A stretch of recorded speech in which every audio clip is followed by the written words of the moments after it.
Hey guys, good morning, welcome back to my another video. সকালবেলায় চলে আসলাম একদম একটা সুন্দর ব্লগ নিয়ে তোমাদের সামনে।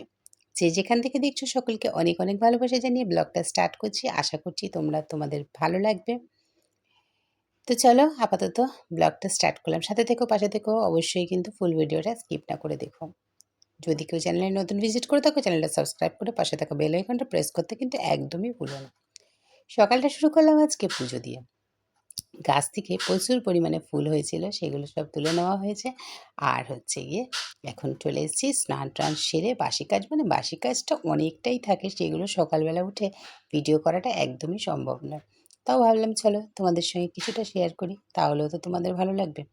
তো যাই হোক, মোটামুটি এখন তোমাদেরকে কি বলবো, যে তোমাদের দাদাভাই যেহেতু বাড়িতে নেই, সেই কারণে আমি আর মেয়ে যখন এখন একা থাকি, অনেকটা কাজ আমার চলে যাচ্ছে বাইরের দিকে, সময়টা চলে যাচ্ছে। মানে যেগুলো তোমাদের দাদাভাই করতো সেই কাজগুলোকে এখন আমাকে করতে হচ্ছে, যার জন্য এই সমস্যাটা হচ্ছে। তো সেই কারণে একটু নাজেহাল হয়ে পড়েছি, কোনটা ছেড়ে কোনটা করবো কিছুই বুঝতে পারি না। তো সবার আগে প্রথম কাজ যেটা, সেটা হচ্ছে ভগবানদেরকে মানে ভোগ দেওয়া। তো সেই কাজটা সকালবেলায় আগে উঠি, সকালবেলায় উঠে সমস্ত বাসি কাজগুলো সারে। তারপরে হচ্ছে আমার যেহেতু একটা জাম গাছ আছে, জানো, জাম গাছ থেকে এত বেশি পরিমাণে জাম পড়ে, নিচটা পুরো নোংরা হয়ে যায়, আবর্জনা সেই পরিষ্কার করতে করতে সময় চলে যায় প্রায় আমার 1 ঘন্টা। এদিকে পুজো করতে করতে চলে যায় 1 ঘন্টা, জামা কাপড় কাচা ধোয়া, ঘরদোর মোছা, কত কিছু কাজ বলো তো নিত্যদিনের, সেটা তো তোমরা জানোই। তো সেইগুলোকে ভাবি শেয়ার করবো, বাট হয়ে ওঠে না। মানে কি বলবো আর কি। তো যাই হোক, অনেক তো বকবক করলাম। এই যে আমার সোনা বাবা ঘুমাচ্ছিল, ঘুম থেকে তো ওকে তুলতে হবে, তাই না? হ্যাঁ, তো এই দিকটা আমি আগে রেডি করে নিই। বাবুকে স্নান করিয়ে গুছিয়ে পরিষ্কার করে দিয়েছি, দেখো একদম রেডি হয়ে গেছে। আর হ্যাঁ, ওর একটু অঙ্গরাগ করতে হবে, তার কারণ অনেক দিন হয়ে গেছে ওর অঙ্গরাগটা করা হয়নি, অনেকটাই নষ্ট হয়ে গেছে। মেয়েকে বলেছি, মেয়েরও সময় হচ্ছে না, সেই কারণে কিন্তু একদমই করা হচ্ছে না। তো যাই হোক, মোটামুটি স্নান সারিয়ে ওকে সমস্ত জামা কাপড় পরিয়ে এবার ফুল দিয়ে সাজিয়ে আতর টাতর দিয়ে সুন্দরভাবে কিন্তু রাখা হয়েছে। ও হ্যাঁ, তোমরা কারা কারা গো হচ্ছে গিয়ে গোপালাকে, মানে গোপালা বলছি, আমার তো এটা গোপালা, গোপালকে কারা কারা গো হচ্ছে গিয়ে তোমরা সকলে আতর সেবা দাও, অবশ্যই আমাকে কিন্তু কমেন্টস করে জানাবে।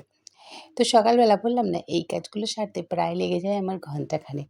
মানে পুজোর কাজটা, বাকি ওই দিকের কাজগুলো করতে করতে, বাসি কাজ করতে করতে প্রায় 2 থেকে 2.5 ঘন্টা, মানে এই সময়টাই আমার চলে যায়। তারপরে বসি এডিটিংয়ে, মানে কত রকম কিছু করি যে কি বলবো। তো যাই হোক, মোটামুটিভাবে একদম রেডি হয়ে গেছে গোপালা, দেখতেই পাচ্ছ। তো দেখতে পাচ্ছ এই যে একটা আতর, এই আতরটা না আমাদের গোপালের মানে ভীষণ পছন্দ। এইটা একটুখানি মানে মেন্থল আছে তো, আর এদিকে হচ্ছে এর স্মেলটা না এত সুন্দর আর ভীষণ ঠান্ডা ঠান্ডা অনুভব হয়, এত ভালো লাগে। আমার মনে হচ্ছে গোপালা এটাকেই খুব পছন্দ করে, জানো তো।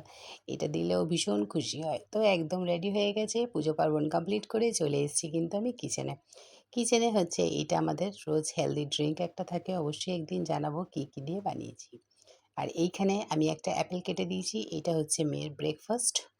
ওর ব্রেকফাস্টে ওকে একটা করে অ্যাপেলও খায়, তার সঙ্গে আমিও আছি। আর এইদিকে আমাদের খাবার হচ্ছে ডায়েটের।